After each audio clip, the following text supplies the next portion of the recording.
আজকে কিন্তু আমি হাঁসের ডিমের রান্না করব। তো এখানে 5টা হাঁসের ডিম নিয়েছি, 5টা হাঁসের ডিম আমি সিদ্ধ করে নিয়েছি, আর একটু আলু সিদ্ধ করে নিয়েছি। আর ডিম আছে 5টা হলো হাঁসের, আর হ্যাঁ 2টো হচ্ছে পোলট্রির ডিম। আচ্ছা ঠিক আছে।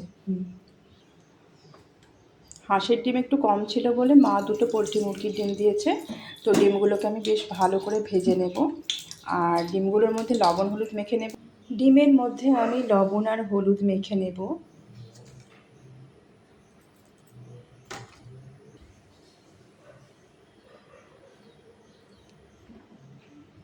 ডিমগুলো দিয়ে দিই, লবণ হলুদ মেখে নিয়েছি।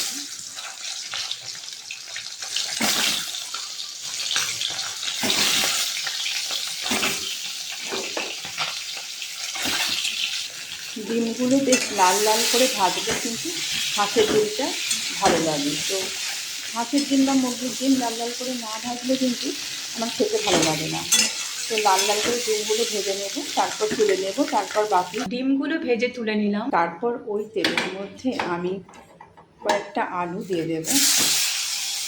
ডিমের ঝোলের মধ্যে কিন্তু আলু না দিলে আমার বেশ জমে না। তো আলুগুলোকেও ভালো করে ভেজে তুলে নেব। আলুগুলো ভেজে তুলে নিলাম। তারপর ওই কড়াইয়ের মধ্যে আর একটু তেল দিয়ে দেব। তেলটা দিয়ে দেব গোটা গরম মশলা থেতো করা, একটা তেজপাতা। এরপর আমি দিয়ে দেবো আদা বাটা, রসুন বাটা আর পেঁয়াজ বাটা।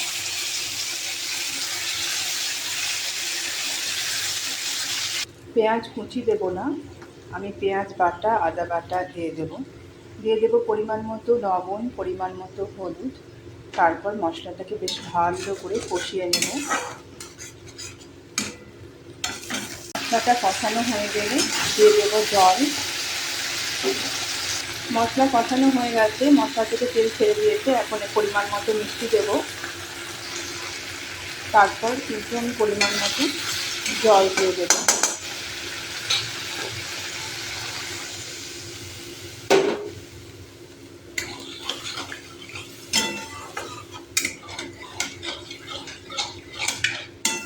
এরপর আমি ভেজে রাখা ডিম আলু দিয়ে দেব।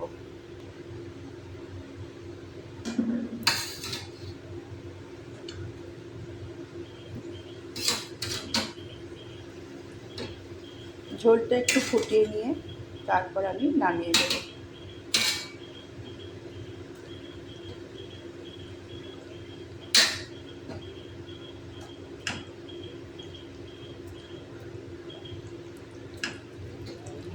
ডিমের রান্নাটা কিন্তু আমি বেশ গা মাখা করবো, ওই জন্য খুব একটা বেশি জল দেবো না।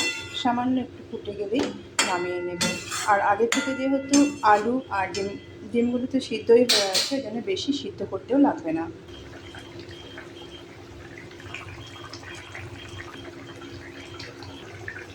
ওমা, তুমি এখন খেতে বসো, খেয়ে নাও।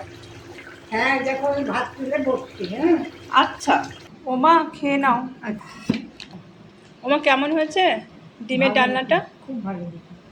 আচ্ছা খাও।